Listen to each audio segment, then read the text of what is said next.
MPV यानी कि multi purpose vehicle.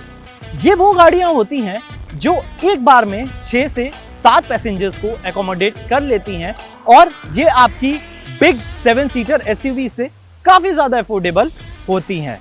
Maruti Ertiga India की one of the top selling entry level MPVs में से एक है और ये लोगों के बीच में मशहूर है अपने रिलायबल पावर ट्रेन और स्पेशियस कैबिन की वजह से। और आज मैं ड्राइव कर रहा हूं इस गाड़ी का CNG वेरिएंट, जो कि ऑब्वियसली काफी फ्यूल एफिशिएंट भी है। Welcome again, ladies and gentlemen, boys and girls. My name is Jatin Chibba. You are watching ABP Live, and here's a road test review of the 2022 Maruti Ertiga CNG.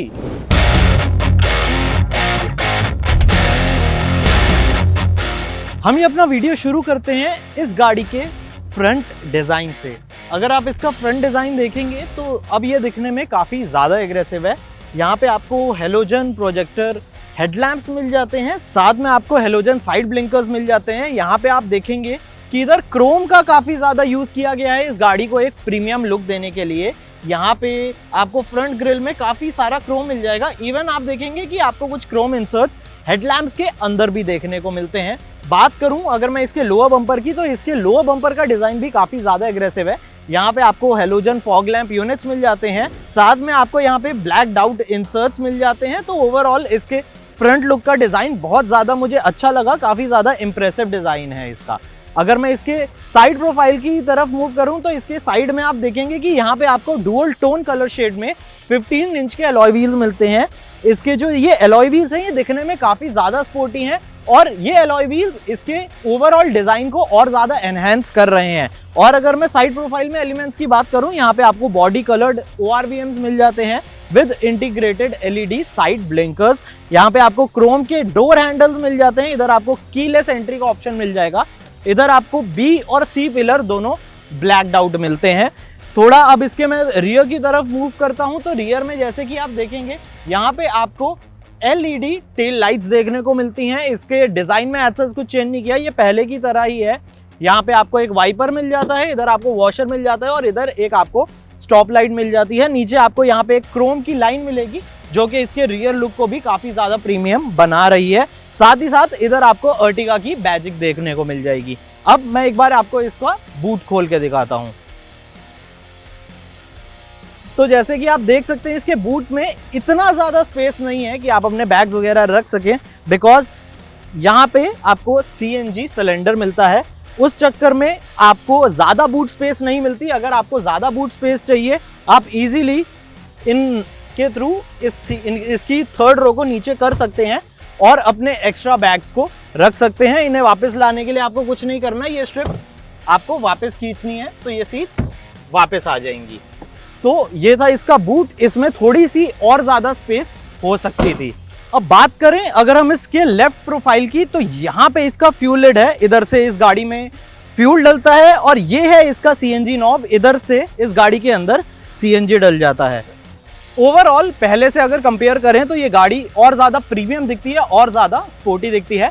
तो अब हम इस गाड़ी के अंदर चलते हैं और मैं आपको बताता हूँ कि इस गाड़ी के अंदर आपको क्या क्या फीचर्स देखने को मिलते हैं।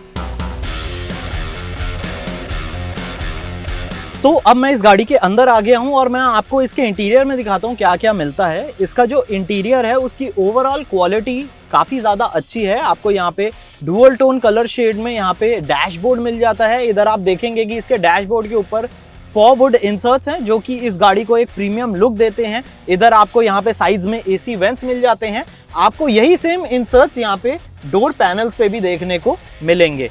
तो इस गाड़ी का जो इंटीरियर का फील है वो काफ़ी ज़्यादा अच्छा है। अगर मैं अब इसके सेंटर कंसोल की बात करूं तो यहाँ पे आपको एक 7 इंच का टच स्क्रीन इंफोटेनमेंट यूनिट मिलता है और इसका जो टच रिस्पॉन्स है ना वो मुझे काफ़ी अच्छा लगा। आप देखेंगे कि कितना ज़्यादा स्मूथ है ये। इसमें आपको अलग अलग फंक्शनैलिटीज़ मिल जाती हैं। आप ब्लूटूथ के थ्रू इसके इंफोटेनमेंट यूनिट को एक्सेस कर सकते हैं, म्यूज़िक प्ले वगैरह कर सकते हैं इसके अंदर। और यहाँ पे आप देखेंगे आपको यहाँ पे टाइम वगैरह भी पता चलता है। नीचे अगर मूव करूँ, यहाँ पे आपको एक हैजार्ड लाइट का स्विच मिल जाता है। उससे नीचे यहाँ पे आपको एसी कंट्रोल्स मिलते हैं। इसके अंदर आपको ऑटोमेटिक एसी मिल जाता है। इधर से आप ब्लोअर की स्पीड कम ज़्यादा कर सकते हैं। नीचे आपको ऑटो का बटन मिल जाता है और एसी ऑन ऑफ का मिल जाता है। थोड़ा हम इसके और नीचे मूव करेंगे तो यहाँ पे आप देखेंगे आपको यहाँ पे एक 12 वोल्ट का सॉकेट मिल जाता है और साथ में आपको USB चार्जिंग पोर्ट भी मिल जाता है। यहाँ पे आप अपना नॉर्मल चीज़ें रख सकते हैं, जैसे कि मेरा ये फ़ोन है तो आप आराम से अपने फ़ोन वगैरह को इस जगह रख सकते हैं। और यहाँ पे है आपका कूल्ड कप होल्डर्स। यहाँ पे अगर आप कोई कैन वगैरह या कोई भी ड्रिंक रख रहे हैं तो इसके थ्रू वो ठंडा ही रहेगा, वो बिल्कुल भी गर्म नहीं होगा।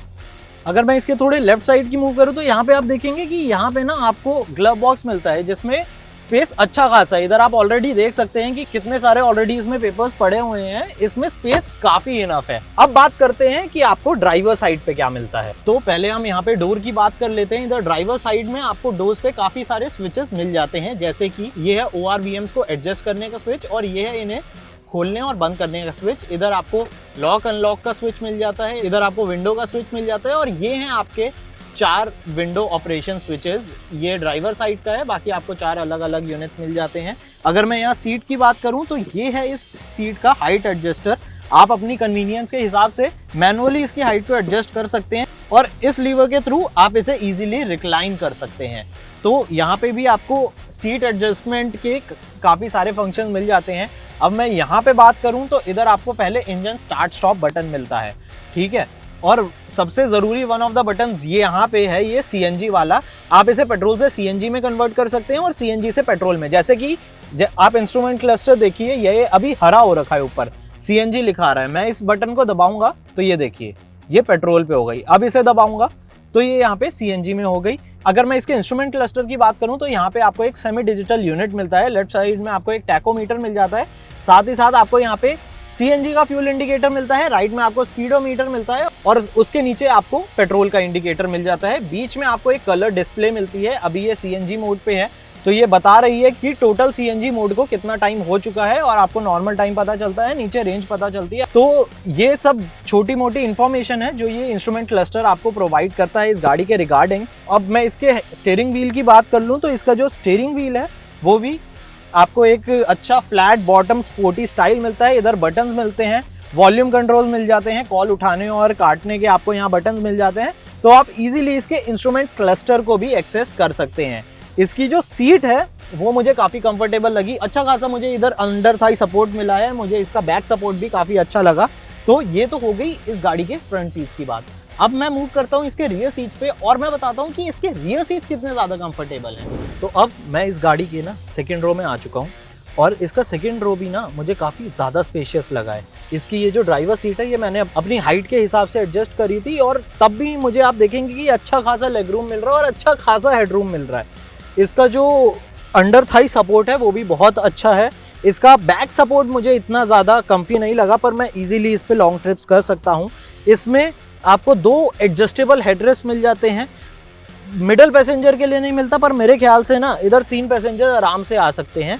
बट आपको यहाँ पे एक आर्म रेस्ट मिल जाता है। अगर आपके साथ कोई थर्ड पैसेंजर नहीं है तो आप अपने हाथ को ईजिली यहाँ पे रेस्ट कर सकते हैं और इसे आप बंद कर सकते हैं। और मैं इधर एलिमेंट्स की बात कर लूँ तो यहाँ पे आपको एक 1 लीटर बॉटल होल्डर मिल जाता है। साथ ही साथ एक आपको काफ़ी प्रीमियम गार्निश मिलती है इसके डोर हैंडल पे और ये है इसका विंडो का स्विच ऊपर और नीचे करने के लिए। इधर अगर आप नज़र डालेंगे तो यहाँ पे आपको एक 12 वोल्ट का सॉकेट मिलता है। अगर यहाँ पे USB चार्जिंग सॉकेट भी होता ना तो इसका सेकंड रो और ज़्यादा बढ़िया लगता। और यहाँ पे आपको सीट के पीछे मैगजीन होल्डर्स देखने को मिल जाते हैं। तो ओवरऑल सेकंड रो का एक्सपीरियंस बहुत अच्छा है। यहाँ पे आप देखेंगे यहाँ पे आपको ब्लोअर मिल जाता है। उस ब्लोअर में आपको 4 अलग अलग वेंट्स मिल जाते हैं। तो आप अपने हिसाब से इसको फर्स्ट, सेकंड और थर्ड पे एडजस्ट कर सकते हैं मौसम के हिसाब से। एक चीज़ और इसकी सेकंड रो में ये है कि यहाँ पे ना आपको एक लीवर मिलता है, तो आप अपनी कन्वीनियंस के हिसाब से इसकी सीट को आगे और पीछे रिक्लाइन कर सकते हैं। तो ये बहुत अच्छी चीज़ है यहाँ पे। तो अब हम इसके थर्ड रो में चलते हैं। इसकी थर्ड रो में जाने के लिए आपको ये जो लीवर है इसे खींचना है, इसकी सीट आगे हो जाएंगी और इसे ऐसे करना है। तो इसकी थर्ड रो में मैं अब आ गया हूँ, इसे अब वापस पीछे कर लेते हैं। इसका जो थर्ड रो है ना ये थोड़ा सा क्रैम्प्ड है, थोड़ा सा नहीं मैं कहूँगा थोड़ा ज़्यादा क्रैम्प्ड है, क्योंकि आप देखेंगे मेरी जो टांगे हैं ये एकदम आगे सेकंड सीट बेंच पे लग रही हैं, तो मेरे पास बिल्कुल भी यहाँ पे लेग रूम नहीं है। और इसकी जो रियर सीट्स हैं वो भी इतनी ज़्यादा कंफर्टेबल नहीं है, पर उन्हें मैं कर सकता हूँ, ये लीवर खींच के थोड़ा सा इसे पीछे कर सकता हूँ, तो अब मैं थोड़ा सा कंफर्टेबल हूँ। आपको यहाँ पे 2 एडजस्टेबल हेडरेस्ट मिल जाते हैं। इधर भी आपको एक 12 वोल्ट का चार्जिंग सॉकेट मिलता है, साथ ही साथ यहाँ पे आपको दोनों जगह बॉटल होल्डर्स मिल जाते हैं। तो इसका थर्ड रो भी अच्छा है, इजीली इधर 2 लोग ही आ सकते हैं, फ्रंट रो पे यहाँ पे 3 लोग आ सकते हैं। पर मैं आपको एडवाइस करूंगा कि थर्ड रो में छोटे बच्चों को ही आप बिठाएं, क्योंकि बड़े लोग जैसे मेरी हाइट है उस हिसाब से ना काफ़ी ज़्यादा अनकंफर्टेबल होगा उनके लिए। तो अब हम ना ड्राइवर सीट पे चलते हैं, मैं इस गाड़ी को चलाता हूँ और मैं आपको बताता हूँ कि ये गाड़ी चलने में कैसी है।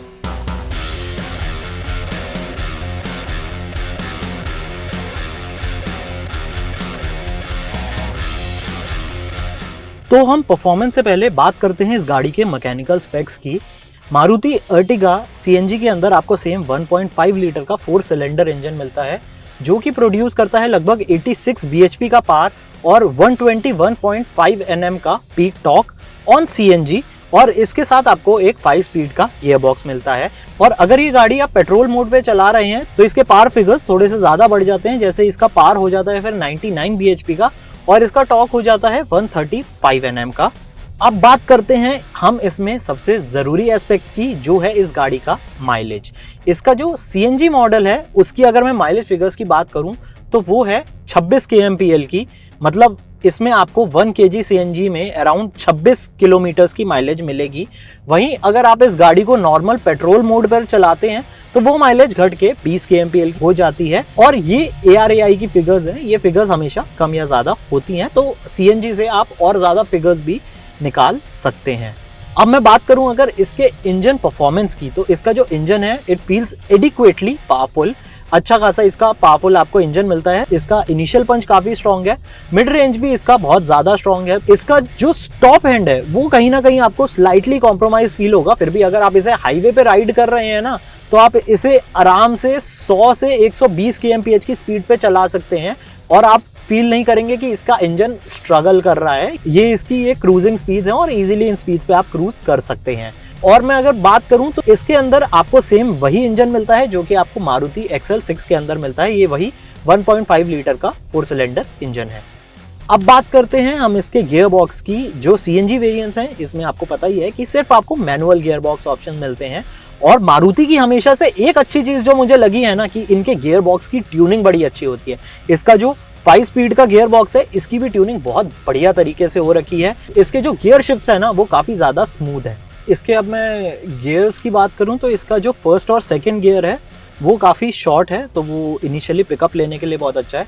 फोर्थ और फिफ्थ गियर्स पे स्पेशली अगर आप हाईवेज पे चला रहे हैं तो ये आप एक अच्छी फ्यूल एफिशिएंसी इस गाड़ी से निकाल सकते हैं। ओवरऑल मुझे इस गाड़ी का परफॉर्मेंस काफ़ी अच्छा लगा। सिटी यूज़ के लिए और हाईवे यूज़ के लिए इसमें एडिक्वेट अमाउंट ऑफ आपको पावर मिलता है। ऊपर से इसका जो इंजन है वो काफ़ी रिलायबल है। तो अब हम बात करते हैं इस गाड़ी के राइड और हैंडलिंग।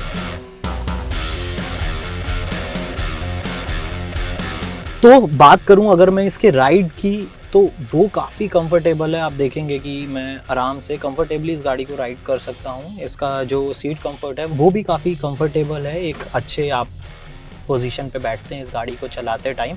इतनी ज़्यादा ऊंची नहीं है ये गाड़ी, ना ही इतनी ज़्यादा नीची है। इसकी जो हाइट है वो काफ़ी ज़्यादा सही है। इसका सीट कंफर्ट जैसे मैंने आपको बताया बहुत अच्छा है। चैसी ट्यूनिंग कंपनी ने इसकी बहुत अच्छे से कर रखी है। अगर आप इस गाड़ी से हाई स्पीड पर कॉर्नरिंग कर रहे हैं तो ये इसमें बॉडी रोल आपको इतना महसूस नहीं होगा। बॉडी रोल है ज़रूर पर वो इतना ज़्यादा एविडेंट नहीं है।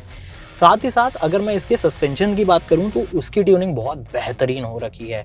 आप इसे अगर हाईवेज वगैरह पे चला रहे हैं फैमिली के साथ तो आपको छोटे मोटे पॉट होल्स तो पता ही नहीं चलेंगे। इवन सिटी ट्रैफिक में भी स्पीड बम्प्स वगैरह को बहुत अच्छे तरीके से इसका सस्पेंशन सिस्टम ना काउंटर करता है। और अगर मैं इसके ब्रेक्स की बात करूं तो इसके फ्रंट में आपको डिस्क ब्रेक्स मिलते हैं, रियर में आपको ड्रम ब्रेक मिलते हैं। इसका ब्रेकिंग परफॉर्मेंस भी बहुत अच्छा है। अच्छी खासी ट्यूनिंग हो रखी है ब्रेक्स की और अंडर हार्ड ब्रेकिंग इसके ब्रेक इस गाड़ी को अच्छे तरीके से स्टॉप करते हैं। अब मैं बात करूं इसके व्हील्स की तो इसमें आपको 185/65 सेक्शन के ब्रिजस्टोन के टायर्स मिलते हैं। अच्छी खासी ग्रिप प्रोवाइड करते हैं, बहुत ज़्यादा अच्छी नहीं करते ना बहुत ज़्यादा बेकार करते हैं, adequate amount of grip provide करते हैं। इतनी प्रोवाइड करते हैं कि आप सिटी में इसे कॉन्फिडेंटली ड्राइव कर सकते हैं। इवन आप अगर वेट सर्फेसेस पे चला रहे हैं तो इसके टायर्स आपको एक अच्छी खासी ग्रिप प्रोवाइड करते हैं। तो ये तो हो गई इसकी ओवरऑल राइड और हैंडलिंग की बात। अब हम मूव करते हैं अपने वर्डिक्ट की तरफ। So coming to a verdict, Maruti Ertiga CNG Indian market में दो अलग अलग ट्रिम्स में अवेलेबल है, VXI और ZXI। जो इसका ZXI वेरिएंट है वो VXI से थोड़ा ज़्यादा प्रीमियम लगता है। अगर मैं इनके प्राइसिंग की बात कर लूँ तो जो VXI ट्रिम है उसका प्राइस है लगभग 10.44 लाख एक्स शोरूम दिल्ली से, और इसका ये जो ZXI वेरिएंट है इसका प्राइस है लगभग 11.54 लाख एक्स शोरूम दिल्ली। अगर आपकी एक बड़ी फैमिली है और आपका बजट नहीं है एक बड़ी 7 सीटर SUV लेने का, तो आप इस गाड़ी को चेकआउट कर सकते हैं, क्योंकि ऑब्वियसली ये गाड़ी काफ़ी स्पेशियस है, अच्छे खासे इसमें टैक्स आते हैं, अच्छा खासा एक पावरफुल इंजन मिलता है और इसके माइलेज नंबर्स भी बहुत अच्छे हैं क्योंकि एक CNG गाड़ी है। आप हमें कमेंट सेक्शन में अपने व्यूज बता सकते हैं about the Maruti Ertiga CNG। अगर आपको ये वीडियो पसंद आया, इस वीडियो को लाइक कीजिए, हमारे चैनल को सब्सक्राइब कीजिए और बेल आइकन को दबाना ना भूलें to get all of future updates.